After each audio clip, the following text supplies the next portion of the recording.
Selamat Sabat. Selamat Sabat. Begitu bahagianya karena hari Sabat ini adalah hari berkah buat kita. Amin.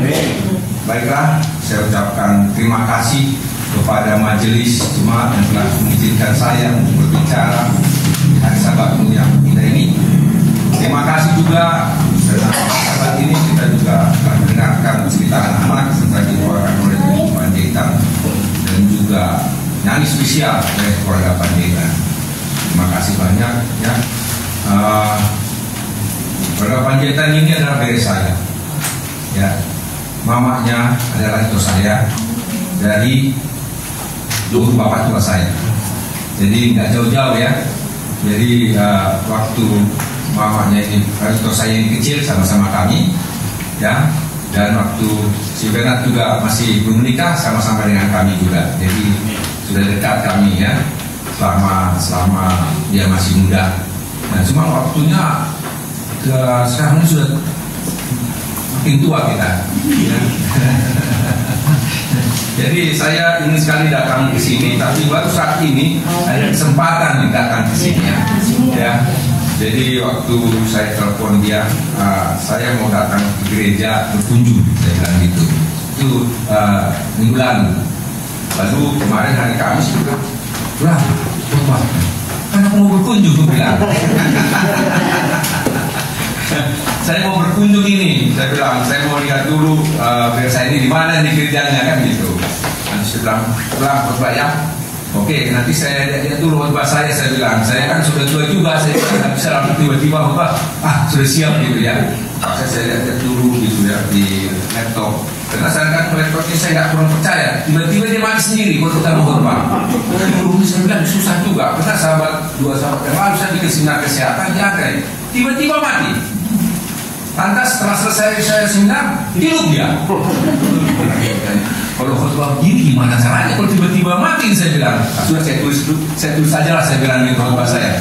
Takut nanti tiba-tiba itu laptop mati, saya bilang gitu. Jadi saya bersyukur ya sahabat ini saya dapat tiba di sini dengan selamat. Ya. 8:30 kita sudah tiba di sini, sudah berputar-putar di depan ini. Kita cari-cari nggak ada yang nama gereja, kita kesana. Oh nggak ada. Karena kami berangkat jam 7 dari rumah. Kita jauh sekali kan, lewat tol sampai sini. Pasti nanti kita carinya susah ini.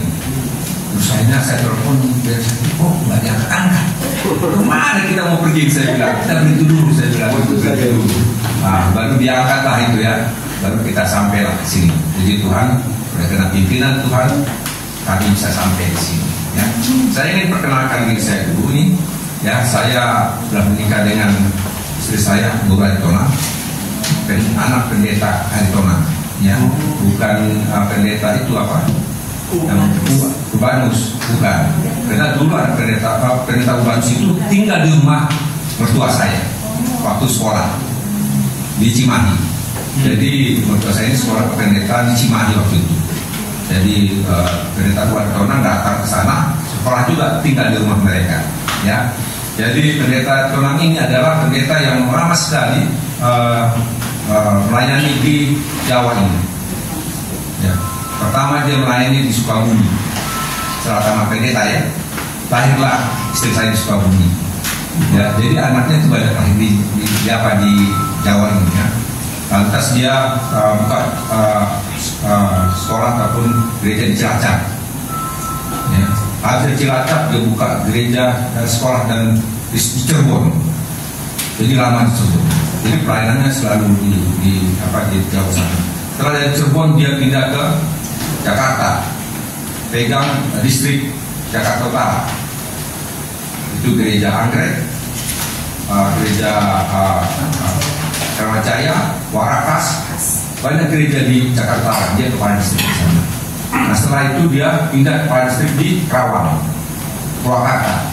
Ya, terus setelah pensiun di Jakarta kembali. Jadi biasanya memang pelayan juga ya di jemaat kita.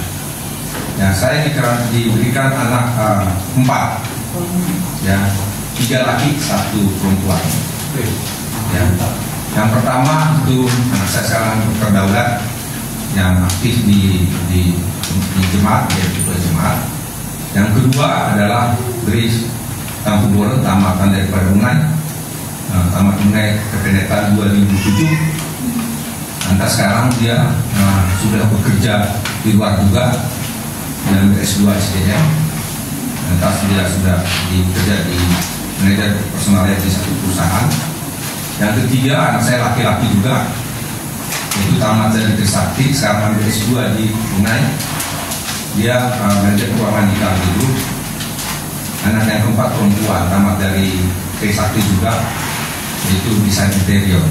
Sudah menikah dengan Samuel Hutahayan, yaitu anaknya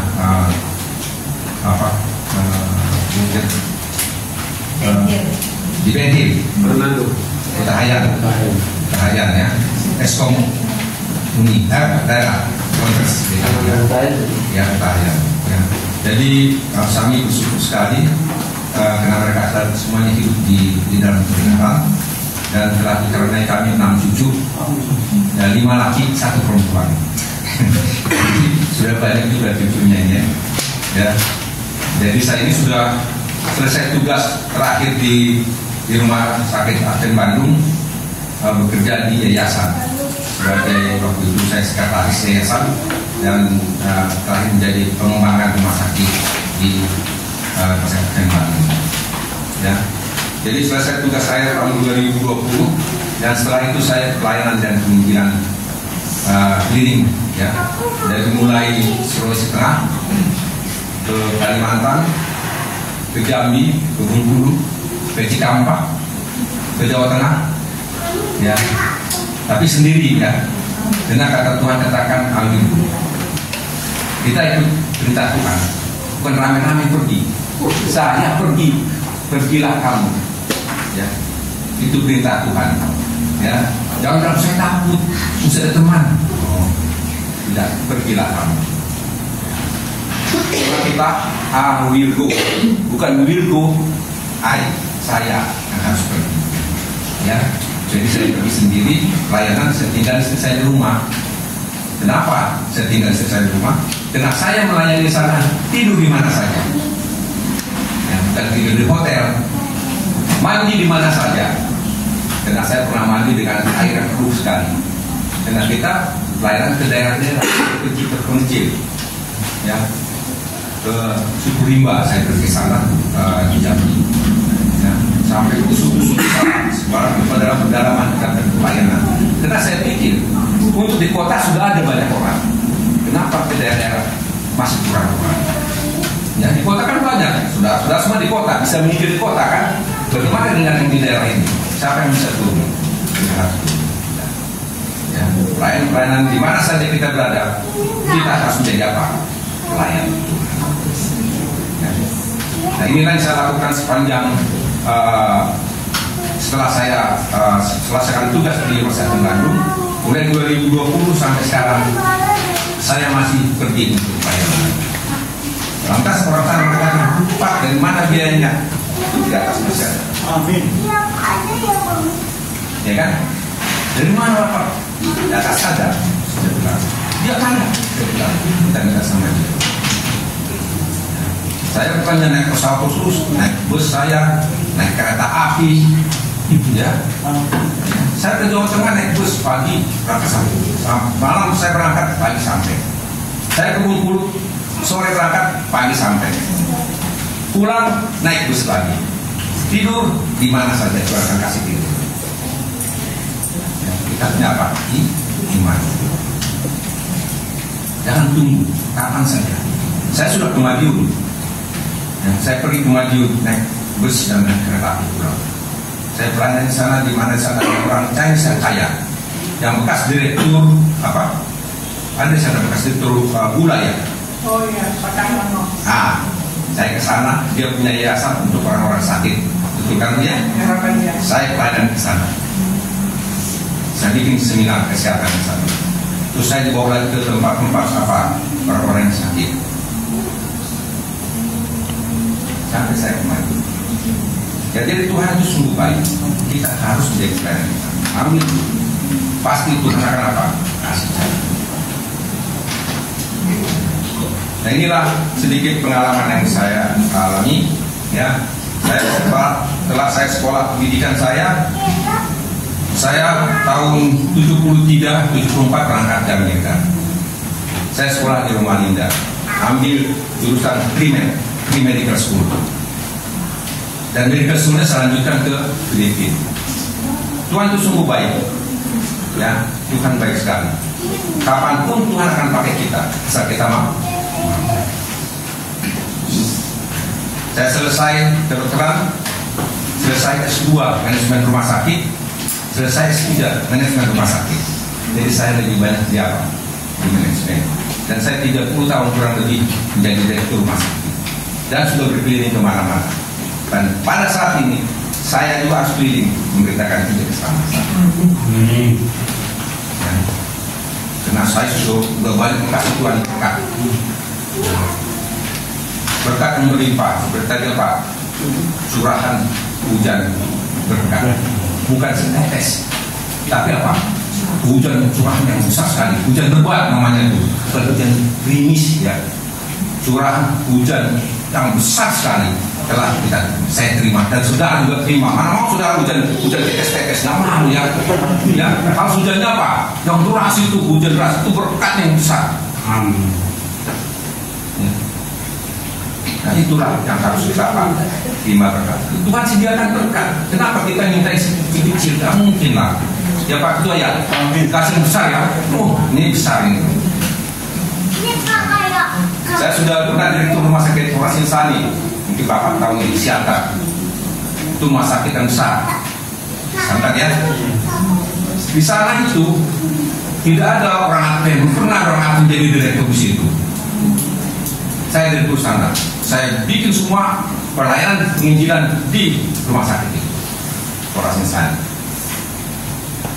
Nah itu, saya sudah pernah direktur rumah sakit Jadika Group di Exitorus. Pernah dengar Pak? Jadika Group. Rumah sakitnya ada di Jakarta, ada di Lampung, ada di Sumatera sana, di Sumatera Utara. Saya direktur dan diangkat menjadi kepala direktur seluruh yayasan rumah sakit Exitorus. Saudaraku, saya bertemu dengan Pak Exitorus itu sudah seperti keluarga. Setiap Natalan saya yang diundang ke rumahnya dan bertemu dengan keluarganya. Kenapa saudara? Semua orang takut sama dia. Baru dia sudah bicara semua takut. Hanya dia bilang, saya kalah sama dokter Tambor. Kenapa Pak? Saya tidak bisa marah kepada saudara. Kita melakukan yang baik, dia akan baik kepada kita. Ya. Jadi itulah kehidupan kita di dunia ini. Ya. Apapun yang saya minta dari dia terus dikasih. Rumah dikasih, segala macam dikasih. Berkatnya begitu limpah. Mungkin dan benar ya Pak ya, ada terus kayaknya bukan main. Pak dokter pun akan mau lihat. Enggak ada Pak, saya kerja. Besok dikirimin apa? Mobil. Saya nggak minta apa-apa Pak, saya bilang. Saya kasih. Ya, kalau kita bekerja dengan baik, jujur, kita akan jadi terang. Ibu dari Exitorus itu tahu apa? Saya kasih tahu sama dia, Bu, saya Sabtu tidak bekerja. Ya saya tahu kan Sabtu itu benar. Saya tahu belajar Sabtu itu benar. Hanya katanya gitu. Saya takut kalau kasih tahu nanti pendeta datang terus minta duit, bingung saya jadinya. Ya Pak ya, kalau kita kenakan orang kaya, setiap hari nanti apa? Belakang terus. Saya bilang, belajarlah firman Tuhan. Kalau ibu tahu yang benar, datang kepada Yesus. Saya tidak akan kirim pendeta siapapun ke sini, pengerja pun tidak saya kirim. Tapi saya kabarkan begini, ibu tahu benar, terimalah kebenaran itu. Kenapa? Karena saya setiap hari Sabtu tidak mau. Dan di rumah sakitnya saya buat apa? Saya buat tempat doa.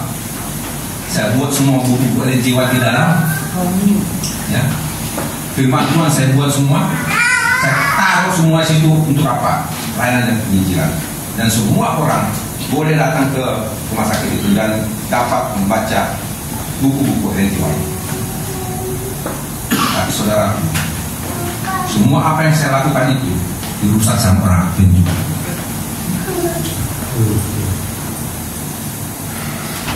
Jadi itulah permasalahan. Jadi di mana kita menginjil, umat-umat kita sendiri akan merusaknya. Sehingga dia apa? Kecewa. Kecewa, ibu terus kecewa. Karena saya mengangkat direktur rumah sakit orang Advent, tapi dialah yang merusak semuanya di dalam.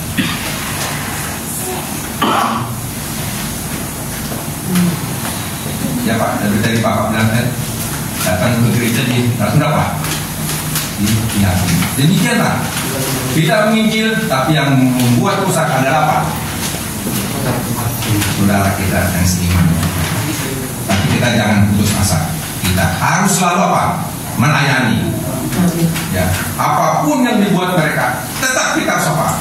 Melayani dan menginjil. Ya, pada saat ini kita akan pelajari firman Tuhan. Baik, sebelum kita pelajari, kita berdoa. Ya Tuhan, ya Allah, ya Bapa kami yang di surga, Allah yang baik, Allah pengasih dan penyayang. Di hari Sabat bulan kudus ini, kami akan mempelajari firman Tuhan.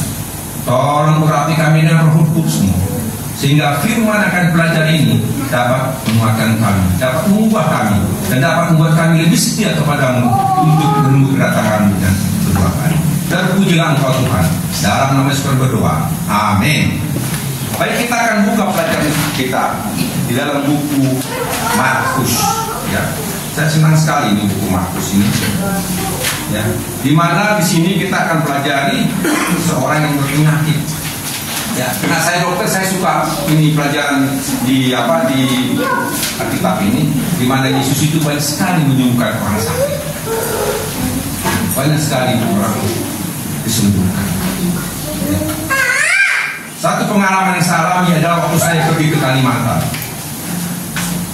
Di mana di sana saya itu nggak tahu, ya pada suatu saat saya tidur. Kata Tuhan, pergi kamu. Pergi kemana Tuhan? Pergi. Maka saya pagi-pagi bangun pada istri saya. Mak, saya mau pergi. Pergi kemana? Tuhan bilang suruh pergi. Dan saya nggak tahu pergi kemana. Lantas saya pergi, saya tinggalkan istri saya pergi ke Kalimantan. Yang saya terbang langsung ke Pontianak. Dari Pontianak itu kira-kira satu malam naik bus lagi ke dalam. Terus itu tadi naik lagi perahu satu hari lagi ke dalam. Udah naik bus Discovery, lantas naik perahu cepat speedboat yang itu melawan arus. Ya, melawan arus, wah, sampai ke dalam. Terus datang orang speedboat, dia katakan, Bapak takut nggak lewat sungai yang besar begini, tak melawan arus? Enggak, saya bilang. Kenapa Bapak nggak takut? Karena Bapak sudah sering lewat sini. Nah, saya takut, saya bilang. Wah, benar juga jawabannya dia. Jadi kita sampai Bandung, speedboat yang arus biasa kencang. Ini. Hebat juga nih, saya bilang. Oke, terus sampai sana satu tempat berhenti. Terus naik lagi yang kecil. Enggak tahu Tuhan suruh saya ke sini, enggak tahu makanya. Naik lagi yang perahu yang kecil. Setelah naik perahu yang kecil sampailah saya jam sore hari jam 5 di sana. Kita lakukan apa? Akad ya. Saya lakukan pengobatan. Dan banyak orang dalam itu ini berobat. Pada suatu malam, suatu saya tidur. Itu sudah jam 12 saya tidur lah. Datang satu kelompok orang naik perahu tempat saya. Pak dokter, apa? Ada keluarga saya sakit di satu rumah sakit. Terus kita berangkat ya. Ini jam 12 malam, suruh berangkat. Tapi karena ini tugas, ayo baik mari kita berangkat. Naik perahu kecil, kita berangkat melalui sungai yang kecil. Terus sepanjang malam saya lihat ada gelap sekali, menangis semua. Apa nanti terjadi di dalam ini? Ya sudahlah, saya berdoa Tuhan pimpin saya, karena ini ada untuk melayani. Sampailah saya di tempat orang ini, di mana di situ ada tidur seorang wanita. Saya nggak tahu tidur apa, memang nggak bangun-bangun dia, dan keluarganya semuanya berkeliling. Terus kenapa ini saya bilang, sudah berapa hari Pak di sini nggak bangun-bangun dia. Jadi nggak bangun-bangun. Itu kebetulan saya waktu ada perawat itu sama saya, terus ada juga waktu itu pendeta muda itu sama saya. Bilang pendeta, coba pendeta doakan. Didoakan sama pendeta. Terus saya bilang, Pak pendeta, saya tidak bawa apa-apa. Saya hanya bawa stetoskop sama tangan saya. Terus saya tanya pendeta, Pak pendeta, boleh nggak saya gunakan ilmu saya? Aku kuntur, saya bilang. Boleh, karena saya dulu pernah belajar aku kuntur waktu saya masih muda. Pada saat saya nanti di daerah terpencil, ini saya bisa gunakan karena tidak ada obat. Terus itu kan karena boleh katanya. Tapi saya bukan pakai aku kuntur, saya bilang, tapi pakai tangan saya. Ya. Lalu saya gunakanlah titik-titik aku kuntur itu karena nggak ada obat. Saya gunakan dan kita berdoa. Lama kemudian bangun gitu. Sungguh aja ya. Yang sudah orang tua di sana menangis, nyata dia apa? Bangun. Mereka pun gembira, kita pun gembira, semua gembira. Saya katakan besok pagi datang lagi ke pengobatan di sana, saya akan berikan obat. Ya. Jadi saya senang sekali mempelajari firman Tuhan ini. Apabila Yesus melihat ataupun menyembuhkan orang hanya dengan apa? Jamahan. Dan itu sudah terbukti dengan jamahan bisa. Ya. Itulah pekerjaan Tuhan dan Roh Kudus di hadapan saya pada waktu itu. Dan dapat apa? Menguatkan iman saya. Ya. Baiklah, kita akan belajar di sini. Yaitu Markus 5 ayat 25 sampai 34. Di sini dikatakan adalah di situ seorang perempuan yang sudah 12 tahun lamanya menderita pendarahan. Ia telah berulang-ulang diobati oleh berbagai tabib sehingga telah dihabiskannya semua yang ada padanya. Namun sama sekali tidak ada faedahnya, malah sebaliknya keadaannya makin memburuk. Kalau kita lihat ini, wanita ini 12 tahun sakit pendarahan. Kalau pendarahan berarti apa? Keluar darah terus. Kalau 12 tahun bagaimana? Tidak diimpus-impus kan? Bagaimana keadaannya? Sudah semakin kurus, sudah semakin pucat, tidak berdaya. 12 tahun saudara. Ya. Dan dikatakan di sini sudah dia berobat berulang-ulang kali kepada tabib. Berarti dia sudah apa? Datang ke dokter-dokter spesialis kalau sekarang ini ya. Dan dia tabib mana-mana dia pergi. Dia pergi ke dokter spesialis kandungan, spesialis darah, spesialis penyakit dalam, semua sudah dijalani. Tapi tidak apa? Tidak sembuh-sembuh. Yang ketiga, siapa? Uangnya sudah habis. Nah kalau sekarang spesialis itu berapa? 300.000, 1 juta, 500.000, apalagi kalau ada spesialis khusus darah. Wah beberapa rumahnya dijual, hartanya habis semuanya. Yang dia jatuh miskin. Dan keempat, dikatakan di sana bahwa bangsa-bangsa Yahudi kalau ada pendarahan berarti sama seperti apa? Orang kus.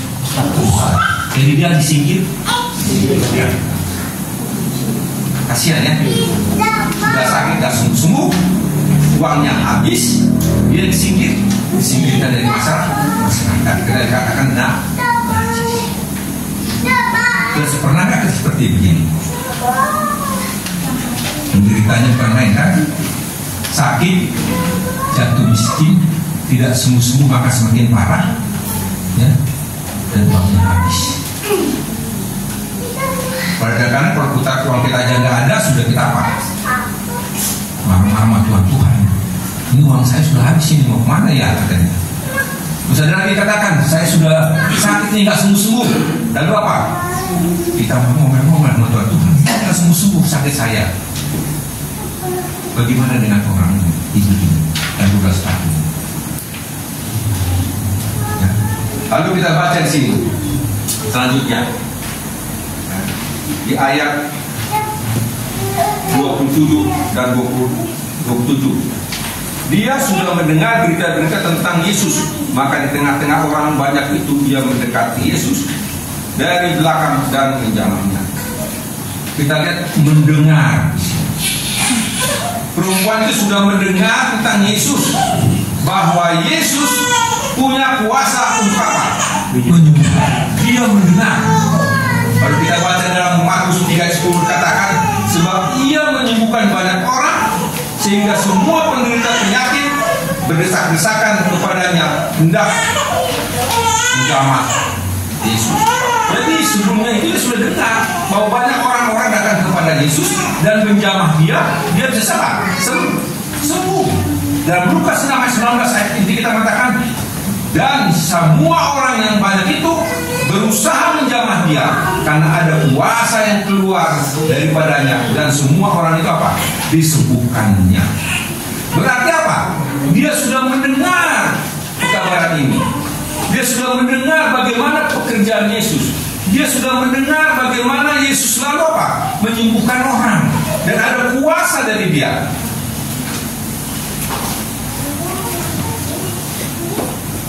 Itulah sebabnya wanita ini ingin datang kepada Yesus. Dikatakan iman timbul karena pendengaran firman. Ya. Jadi dia sudah mendengar, dan sekarang dia apa? Percaya, ada iman timbul. Baiklah, kita lihat sekarang perubahan-perubahan yang terdapat pada wanita ini. Pertama, dia kenal dengan baik Yesus itu. Kenapa? Karena dia telah mendengar. Yang kedua, dia ingin untuk datang kepada Yesus. Ada keinginan untuk bertemu dengan apa? Yang ketiga, keyakinan dalam hatinya bahwa Yesus berkuasa apa? Mengubah apa? Hidupnya. Yang keempat dikatakan, maka dia apa? Menjamah Yesus. Ya, itulah dikatakan di dalam Markus 5:28. Dia sudah mendengar berita tentang Yesus, maka di tengah-tengah orang banyak itu ia mendekat Yesus dan menjamah jubahnya. Ayat 29 katakan, ayat 28 dikatakan dan 29, sebab katanya, asal ku jamah saja jubahnya, aku apa? Akan sembuh. Asal ku jamah saja jubahnya, aku akan sembuh. Seketika itu juga berhentilah pendarahannya dan badannya sudah sembuh dari penyakit. Saudaraku yang kasih dalam Tuhan Yesus, alangkah sungguh ajaibnya ya, apabila kita lihat bagaimana wanita ini yang sudah menderita sekali punya iman, hanya apa? Menjamah jubah Yesus. Maka kenapa?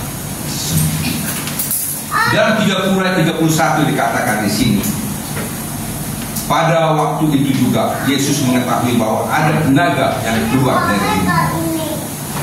Lalu dia mengatakan di sini, siapakah yang menjamah aku? Keluar kuasa dari tubuh Yesus. Siapakah yang menjamah aku? Banyak orang berdesak-desakan dekatmu, kata murid. Dan engkau bertanya, siapakah yang menjamah aku? Dalam berkat Tuhan, semua orang banyak yang dekat dengan Yesus, sudah bersentuhan dengan Yesus, sudah menjamah jubahnya, tapi tidak ada yang menerima kuasa dari Yesus, kecuali hanya satu wanita itu. Ya. Banyak orang berdesak-desak dengan Yesus, banyak orang sudah berjamah jubah Yesus, banyak orang sudah berdempet-dempetan dengan Yesus, tapi hanya satu yang menerima kuasa. Hanya satu. Juru selamat di dalam kisah halaman 344. Juru selamat dapat membedakan sentuhan iman dari kontak biasa yang dilakukan oleh orang banyak. Yesus tahu siapa yang benar. Dia tahu ada sentuhan iman walaupun banyak orang di sini. Yesus tahu walaupun banyak yang menjamahnya, tetapi hanya ada satu jamahan yang membuat keluar kuasa dari Yesus Kristus. Yesus tahu siapa yang datang di gereja saat ini, sahabat ini, dengan iman yang dia miliki. Dia tahu. Kita ini banyak di sini. Dia tahu siapa yang datang dengan iman. Ya. Nanti apabila kita keluar, kita merasakan sembuh. Dekat dengan Yesus tidak berarti terjadi perubahan. Orang banyak mengikutinya sambil mendesak dia. Banyak yang berdiri di sekitar Yesus mendengar pekabarannya dan duduk di sekitarnya. Tetapi hanya satu orang, wanita yang menderita penyakit ini, menjamah jubahnya dan mendapatkan kuasa dari Yesus Kristus dan diubahkan dan disembuhkan.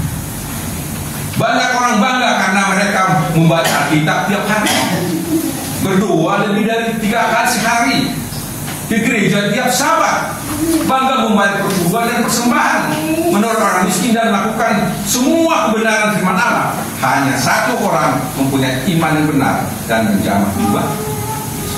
Saudara, di dalam perjalanan Yesus itu, siapa yang selalu dekat dengan Yesus menjamah dia? Orang-orang apa? Yahudi. Mereka baca firman Tuhan, mereka bekerja rajin, mereka berpatuan banyak rajin, semua serba rajin. Tapi apa? Hanya satu apa ya? Yang sembuh. Kenapa mereka tidak sembuh? Nah, inilah pertanyaan dalam hidup kita ya.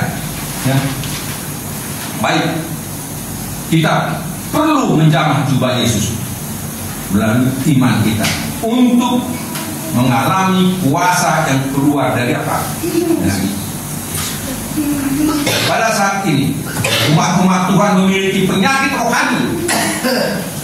Ada berhala-berhala yang tersembunyi dalam hidup kita. Suka menghakimi, dendam, sombong, mementingkan diri, pemarah, tidak suka mengampuni, iri, benci, suka menggosip, pembohong dan seterusnya. Penyakit ini selalu ada Pak dalam hidup kita. Ada berhala-berhala kecil kita simpan-simpan. Itu dia penyakit rohani. Kenapa penyakit rohani sukar disembuhkan? Kenapa? Saudara, kenapa sangat sukar sekali disembuhkan penyakit rohani? Ya. Mungkin kita punya berhala-berhala kecil kita tidak suka buang, selalu kita simpan dalam hati kita. Mungkin kita suka menghakimi orang, menggosip orang, membenci orang, dendam kepada orang, tidak mau mengampuni orang. Sukar tidak dari Tuhan. Karena kita umat Tuhan tidak menikmati kuasa dari Tuhan keluar dari Yesus yang merubah kehidupan kita. Kita tidak yakin dalam hati kita bahwa Yesus berkuasa mengubah hidup kita, dan kita tidak menjamah jiwa Yesus dengan iman. Tidak merasakan bagaimana kuasa Yesus pada kita, tidak merasakan bagaimana berkat Yesus pada kita, dan kita tidak punya iman untuk menjamah jiwa Yesus. Sehingga tidak diubahkan. Tetap karakter kita sama gitu. Yang seharusnya kalau kita sudah menerima Yesus, kita disembuhkan, kita menjadi apa? Orang yang lemah lembut, rendah hati, suka mengampuni, tidak mengampuni, bicaranya lembut, tidak kasar. Akan berubah semuanya. Ya. Kalau kita datang, sudah berapa lama kita menjadi pengikut Yesus Kristus? Sudah berapa lama saudara dan saya mengikut Yesus? Sudah berapa lama kita aktif di dalam kegiatan gereja dan juga menuntut firman Tuhan? Pertanyaannya adalah, apakah kita juga telah menjamah jubah Yesus? Saya sudah menjadi Advent sejak kandungan. Saya bertanya, apakah saya telah menikmati kuasa Yesus? Oh, saya sudah menikmati begitu besar kuasa Yesus.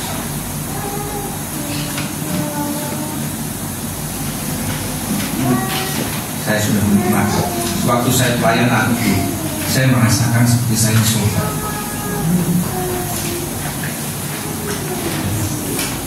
Lalu kita sudah melayani dengan sungguh-sungguh, kita sudah merasa seperti dekat sekali dengan Yesus. Sampai-sampai kadang-kadang saya lupa kepada keluarga saya. Ya. Kalau saya melayani ke Sipohu, baru-baru saya ke Sipohu, layani. Ya, yang dimana tempat kita sekarang lagi dibangun itu, saya ke sana, pelayanan saya ke sana. Saya tidak berhubungan dengan apa namanya dari daerah apa enggak, sendiri saya berangkat. Waktu saya melayani sana, saya sakit. Saya belum membuat suatu seminar. Saya berencanakan buat seminar sahabat itu. Itu saya sudah mulai sakit, udah mulai hari Rabu, Kamis, Jumat, sakit ya. Bilang saya nggak bisa lagi bangun. Saya ini memang sudah sekali rasanya ya. Terpaksa saya tidak, karena itu saya berangkat pulang saya hari apa? Hari Jumat. Pada saat itu rencana hari Sabtu saya akan memberikan seminar kesehatan dan berbicara kepada anggota sana. Tapi karena dia sudah menderita sakit yang bukan main, saya pulang. Tapi saya katakan mereka, saya akan kembali. 1 minggu saya di sana, saya akan kembali lagi. Suatu saat saya kembali, karena saya dibutuhkan di sini. Karena di sana itu ada 2 kecamatan yang dimana puskesmasnya tidak ada dokter. Jadi saya mau melayani melalui kecamatan itu, puskesmas itu, untuk memberitakan Injil. Ada 1 kecamatan yang belum masuk aktif di sana. Itu dekat ya. Sipohu itu kalau kita lihat dari tempatnya mana kampung kita ya, Cipahutar ya, Cipahutar. Saya pulang dari Siborong-borong, Cipahutar itu masuk ke Sipohu di Spiro. Ya, saya di sana. Saya bilang, bagaimana caranya? Saya bilang, suatu saat saya akan berangkat ke sana. Tapi belum saya tiba mau berangkat ke sana, datang telepon dari Jambi. Pak dokter datang ke sini bantu kami. Jambi lagi. Mau berangkat ke Jambi, banyak tugas lagi. Saya bilang memang kita kalau melayani itu selalu banyak apa? Dan bilang sama saya bilang sudah Januari saja berangkat ke Jambi. Ya, karena mereka membutuhkan pelayanan di sana. Dan saya sudah tanya berapa Lorena ke sana. Naik pesawat Pak, naik Lorena. Karena Pak, naik Lorena itu 500.000. Nanti saya ke sana. Dalam tua yang seperti saya ini, bagaimana apakah saya masih kuat naik Lorena 1 malam ke sana? Tapi saya yakin, karena sampai ketua di sana saya sudah tunggu. Ya. Jadi begitu banyaknya pelayanan-pelayanan kita harus lakukan. Sudah berapa lama kita aktif dalam kegiatan gereja dan bahkan menuruti firman Allah? Apakah kita juga sudah menjamah jubah Yesus Kristus? Sudah berapa lama kita menjadi ketua di sini? Sudah berapa lama kita menjadi ada diakon di sini? Sudah berapa lama kita menjadi majelis di sini? Apakah kita sudah menjamah jubah Yesus?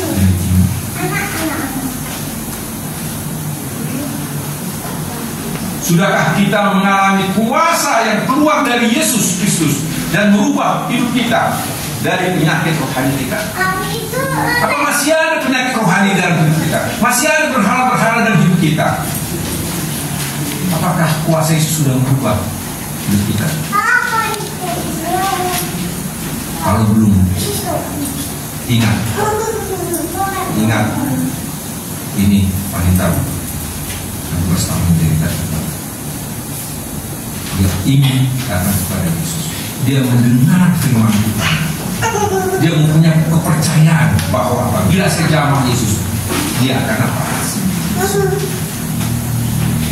Setiap kali kita datang kepada Yesus, jangan lupa untuk menjamah jubah Yesus Kristus.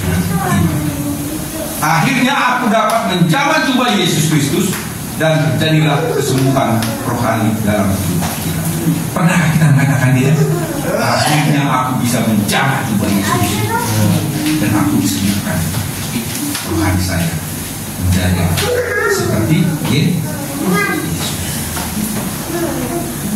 Baik, kita baca Markus 5 mengatakan, maka katanya kepada perempuan itu, hai anakku, imanmu tidak telah menyelamatkan engkau.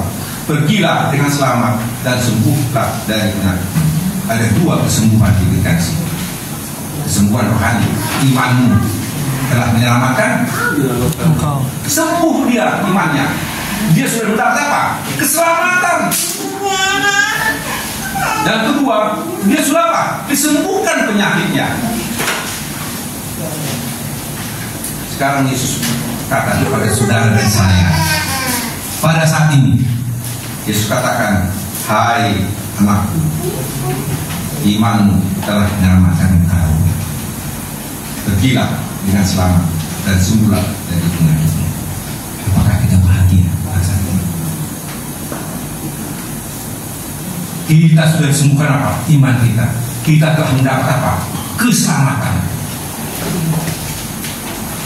Kita telah disembuhkan dari rohani kita yang tadi sakit. Sekarang kita mendapat apa? Keselamatan. Dan apabila kita punya penyakit, kita pun apa? Disembuhkan. Kiranya Tuhan memberkati kita. Saya dalam nama Yesus. Amin. Amin.